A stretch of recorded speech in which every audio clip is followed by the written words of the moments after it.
thanks to the protective measures implemented by our host country and supported by all of you.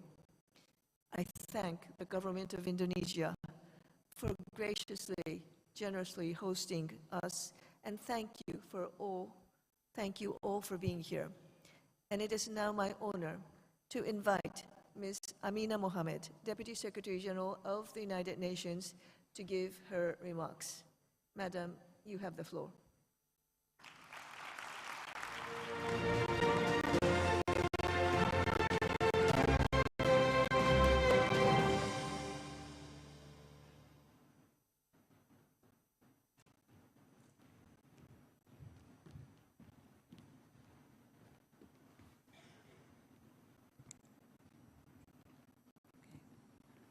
Thank you. Your Excellency, the President of the Republic of Indonesia, Joko Widodo, Vice President, Republic of Zambia, my sister, Her Excellency Mutale Nahulumango, President of the General Assembly, His Excellency Abdullah Shahid, our spoken word genius, wonderful to hear you, Amin Tahal, Excellencies, colleagues, ladies and gentlemen, the people of Bali, Swahasti, Astu, Assalamu alaikum wa rahmatullahi wa barakatuh. I would like to convey the appreciation of the United Nations to the President of Indonesia and the government and people for hosting the 2022 Global Platform for Risk Reduction. I would further like to congratulate and appreciate Indonesia for the measures that have been taken to address the COVID-19 response that has allowed us to meet today in person at this conference, with over 7,000 people registered and 79% of them here in person. And I believe that that requires some congratulation. Congratulations, Mr. President.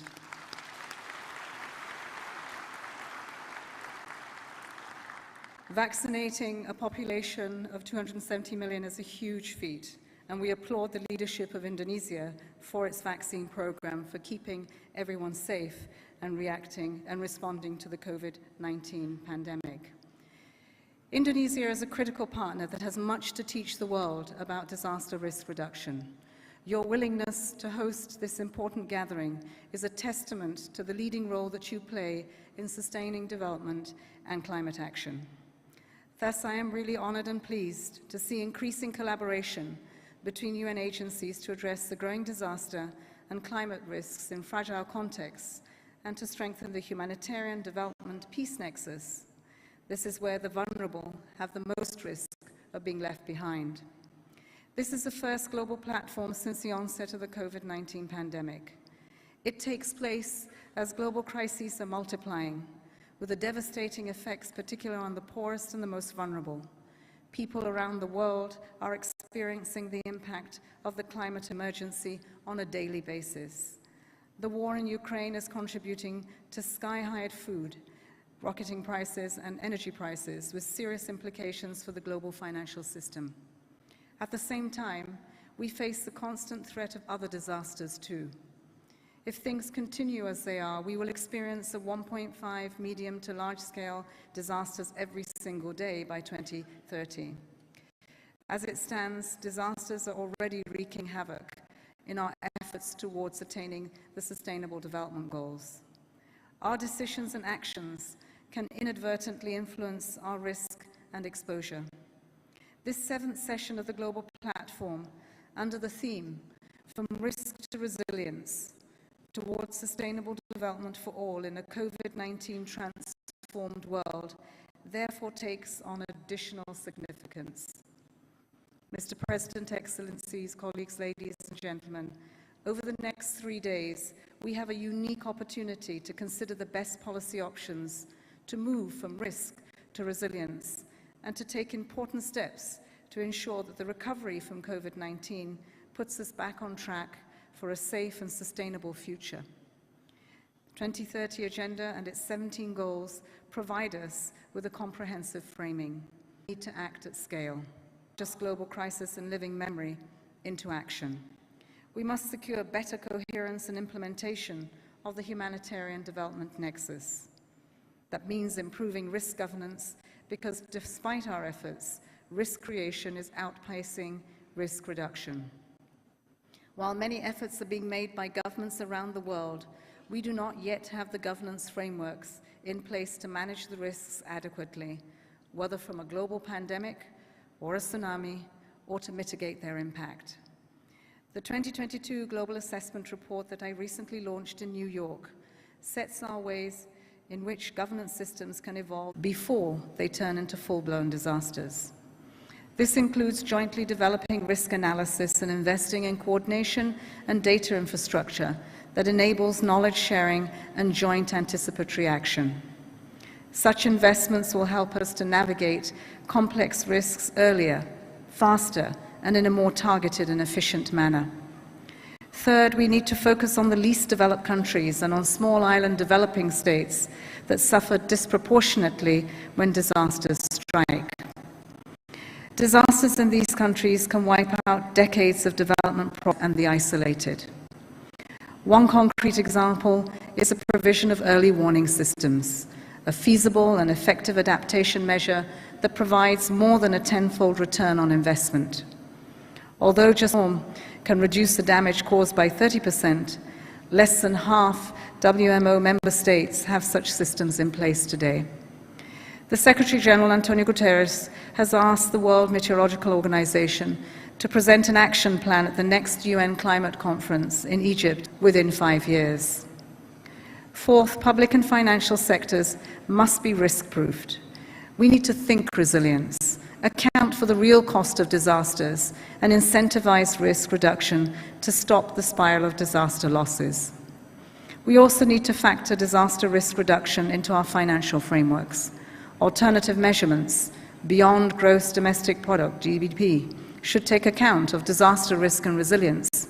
The multidimensional vulnerability index is one such metric.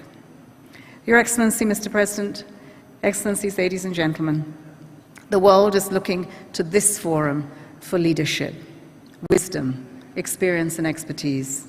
The decisions you take today can play a significant part in preventing another calamity like the COVID-19 pandemic. We can and we must put our efforts firmly behind prevention and risk reduction and build a safe, sustainable, resilient, and equitable future for everyone. I thank you. Assalamu alaikum wa rahmatullahi wa barakatuh.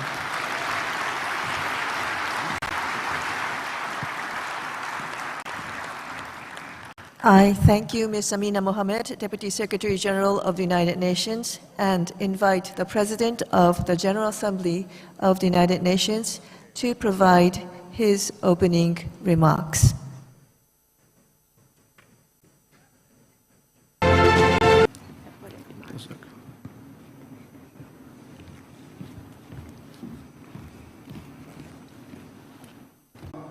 Om Swastiastu, Namo Budaya, Salam Kebajikan.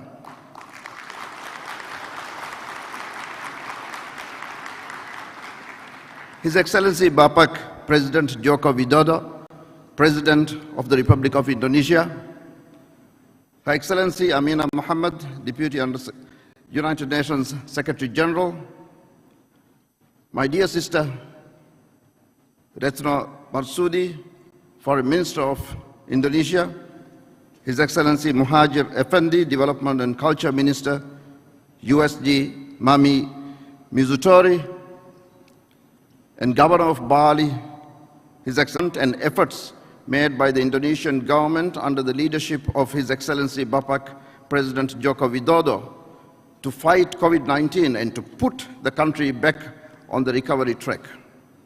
I would also like to thank all those from the host government, the Bali authorities, the United Nations teams, volunteers from COVID-19, as well as from the ongoing climate crisis. It is those who are the furthest behind who suffer the hardest, who wait the longest, who are deprived of development gains that are far too often wiped away by whatever crisis that comes our way. Our recovery from the pandemic must reflect this knowledge. Excellencies, resilience must be our mantra. Every new building, Every new social program, every budget, and every initiative must be designed and executed in the way that reduces risk. It must be embedded into everything we do, from the very beginning and cross-checked at each step of the way. And the importance? No, the necessity of this will only increase. Disasters and hazards associated with climate change are on the rise. Urbanization continues to present new challenges. The conflict in Ukraine is fueling the threat of famine, and social systems are strained under the pressures of a pandemic that continues more than 2 years after it began. We must work to address the vulnerabilities that exist, while at the same time preparing for those shocks that may yet emerge. This requires us to invest in a transformative recovery that amends gaps in economic policy, in social support, in environmental regulation, and in production and consumption. Everything about the way we live on this planet must now be seen through a precautionary lens, ever mindful of the vitality that exists, and laser-focused on covering gaps and strengthening defenses. Such a transformative recovery requires more than policy. It requires a whole of society ownership. The private sector must join us in this regard, and not only because it is the right thing to do, but because it is the smart thing to do. Investments, from whatever source they come from, must be risk-informed and resilient. As I stated last year at the climate event that I convened in September, the insurance sector is a vital and insufficiently tapped power, and a partner, especially given the sector is acutely aware of increased risks. We must do more to engage this sector on a global level to achieve the levels of change we want, while reducing disaster risk reduction and systematic cascading risks. Mr. President, Excellencies, dear friends, this platform is a moment for governments, the United Nations system, and stakeholders to reflect on best practices in disaster risk governance and to recommit to enshrining disaster risk reduction across all areas of policy and practice, and to back this with necessary resources. On this point, I must commend our host government. Indonesia is highly vulnerable to natural hazards, yet has proactively invested in its disaster risk reduction efforts, emerging as a world leader in this regard. There is much to be learned from the Indonesian model. My dear friends, the COVID-19 crisis has shown that disaster risk reduction is everybody's business. I urge governments and stakeholders to promote a culture of risk reduction and resilience building at home.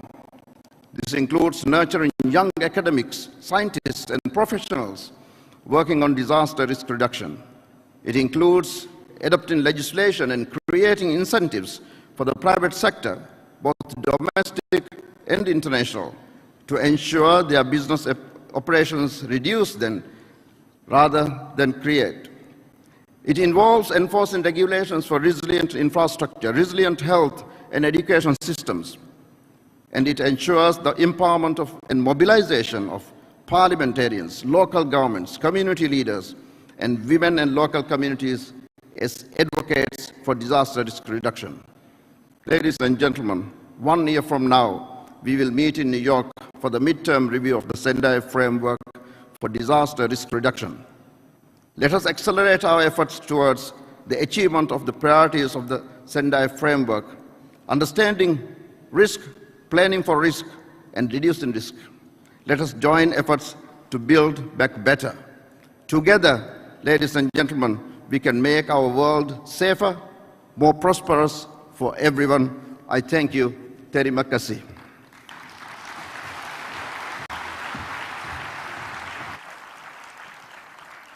I thank Your Excellency, Mr. Abdullah Shahid, President of the General Assembly of the United Nations, for your opening remarks.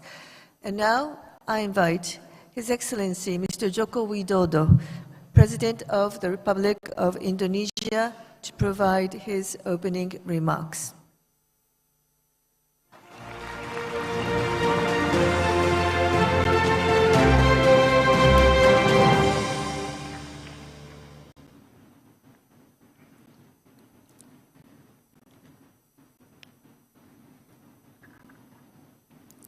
Bismillahirrahmanirrahim. Assalamualaikum warahmatullahi wabarakatuh. Salam sejahtera bagi kita semuanya. Om Swastiastu. Yang saya hormati Presiden kelima Republik Indonesia, Ibu Megawati Soekarno Putri. Yang saya hormati Wakil Presiden Zambia, Her Excellency Mutale Nalu Tangguh. Yang saya hormati Deputi Secretary General of the UN, Her Excellency Amina J. Mohammed. Yang saya hormati Presiden of the General Assembly, Special Representative of the UN, His Excellency Abdullah Shahid, para menteri, para gubernur, kepala BNPB, Bapak Ibu hadirin dan undangan yang berbahagia. Indonesia merupakan negara rawan bencana. Di tahun 2022 saja, per 23 Mei telah terjadi bencana sebanyak 1.613. Dan rata-rata dalam sebulan terjadi 500 kali gempa, skala kecil maupun besar. Gempa besar disertai tsunami terakhir yang terbesar terjadi di Palu tahun 2018. Sebanyak 2.113 orang meninggal. Dengan 139 gunung api aktif, letusan gunung berapi juga mengancam masyarakat Indonesia. Sepanjang 2015 hingga 2021 tercatat 121 letusan gunung berapi di Indonesia. Kebakaran hutan dan lahan juga merupakan ancaman. Kebakaran hutan dan lahan di tahun 1997, 1998 merupakan yang terbesar yang pernah dialami Indonesia. Menghanguskan lebih dari 10 juta lahan, 10 juta hektar lahan yang tersebar di Indonesia. Dengan berbagai upaya, kebakaran hutan dan lahan bisa ditekan seminim mungkin dan tahun 2021 Indonesia telah berhasil merestorasi gambut, merestorasi lahan gambut seluas 3,4 juta hektar. Menjaga dan merevitalisasi hutan mangrove yang luasnya lebih dari 20% total area mangrove dunia sekitar 3,3 juta hektar. Dan Indonesia juga berhasil menurunkan kebakaran hutan dari 2,6 juta hektar hanya menjadi 358.000 hektar di tahun 2021. Yang mulia, para delegasi yang kami hormati, pandemi COVID-19 dalam 2 tahun ini merupakan bencana terbesar di dunia. Menginfeksi 527 juta orang, merenggut korban 6,3 juta orang, di mana 7,5 juta anak kehilangan orang tua. Pemerintah Indonesia menerapkan kebijakan dinamis sesuai situasi terkini, menjalankan kebijakan gas dan rem untuk menjaga keseimbangan sisi kesehatan dan ekonomi, dan terbukti telah memberikan dampak yang baik. Indonesia yang terdiri dari 17.000 pulau dengan populasi 270 juta orang telah mensuntikkan 411 juta dosis vaksin. Kasus harian juga turun tajam dari 64.000 saat puncak menjadi 345 kasus harian per kemarin. Dan pertumbuhan ekonomi terjaga 5,01%, serta inflasi di level aman 3,5%. Daya tahan dan kesiapsiagaan terhadap bencana sangat menentukan angka kerugian yang harus ditanggung akibat bencana. Semakin tidak siap, semakin besar kerugiannya. Apalagi saat ini dunia sedang menghadapi climate change. Yang mulia para delegasi yang kami hormati, dengan tantangan kebencanaan yang berat dan bisa terjadi setiap saat, masyarakat dan pemerintah Indonesia harus siaga dan sigap menghadapi bencana, membangun sistem peringatan dini multi bencana, serta perwujudan masyarakat yang sadar dan tangguh akan bencana. Oleh karena itu, dalam Global Platform for Disaster Risk Reduction kali ini, pemerintah Indonesia menawarkan kepada dunia konsep resiliensi berkelanjutan sebagai solusi untuk menjawab tantangan risiko sistemik menghadapi semua bentuk bencana, termasuk menghadapi pandemi, dan sekaligus mendukung implementasi pembangunan berkelanjutan.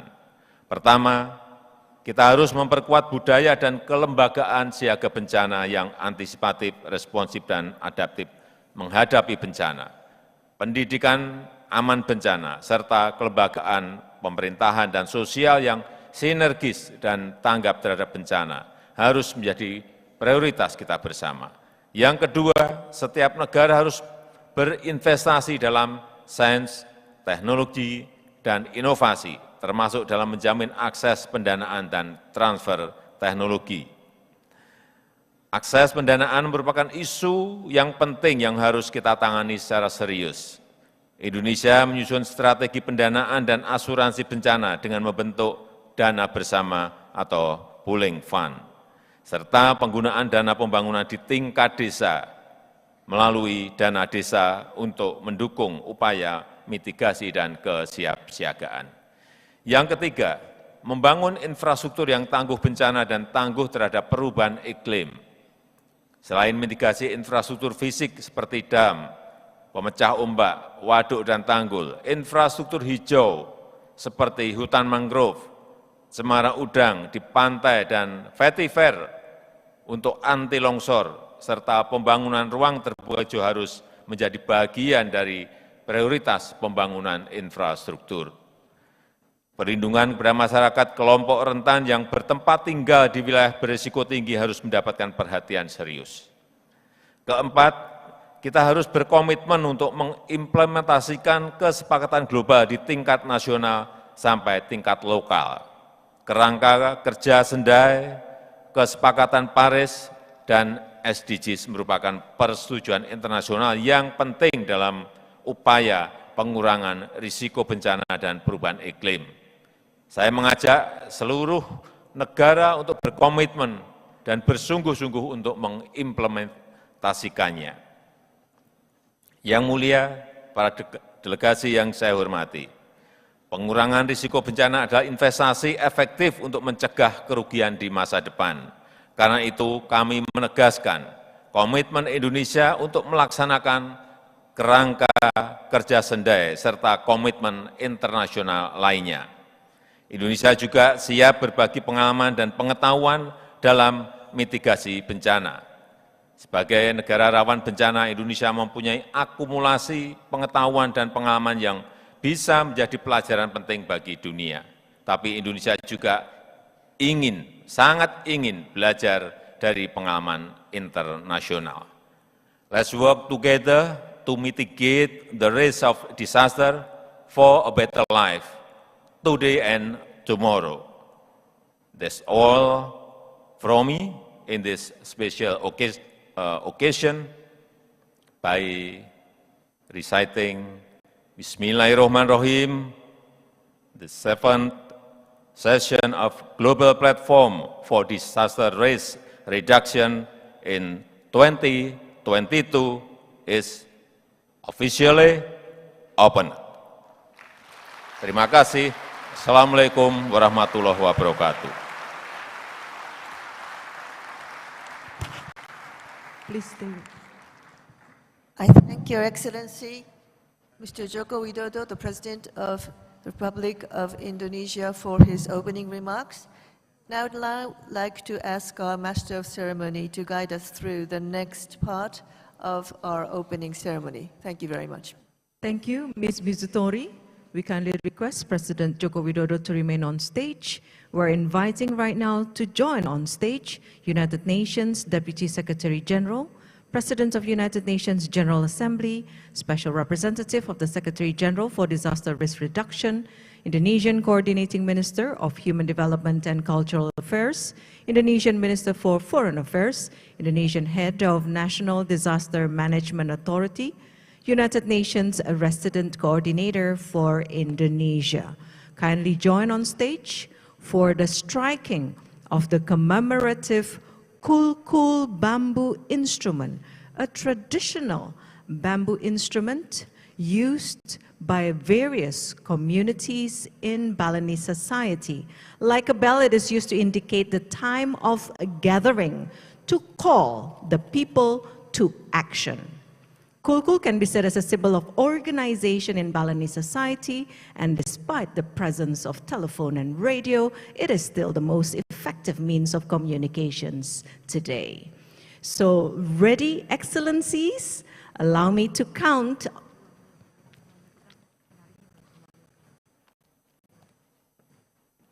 Together now we will strike the Balinese Kulkul.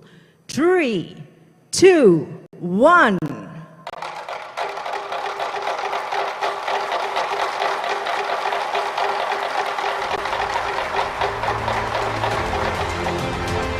Congratulations for the official opening of the 7th session of the Global Platform for Disaster Risk Reduction. Thank you, Your Excellencies. Congratulations to all delegates for the 7th session of the Global Platform for Disaster Risk Reduction.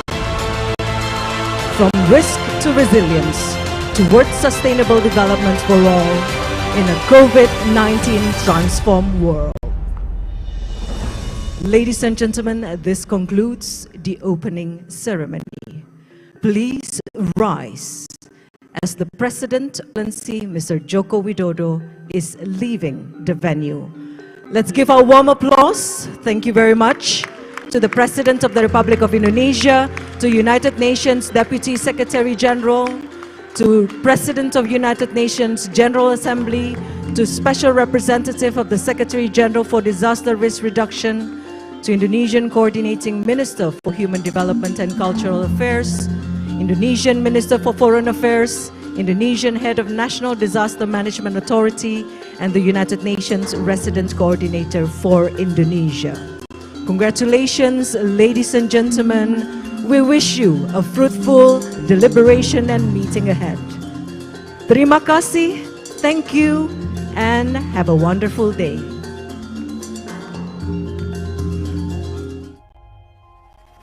Tidak euforia yang berlebihan. Kita semuanya harus percepat proses vaksinasi ini dan tetap taat terhadap protokol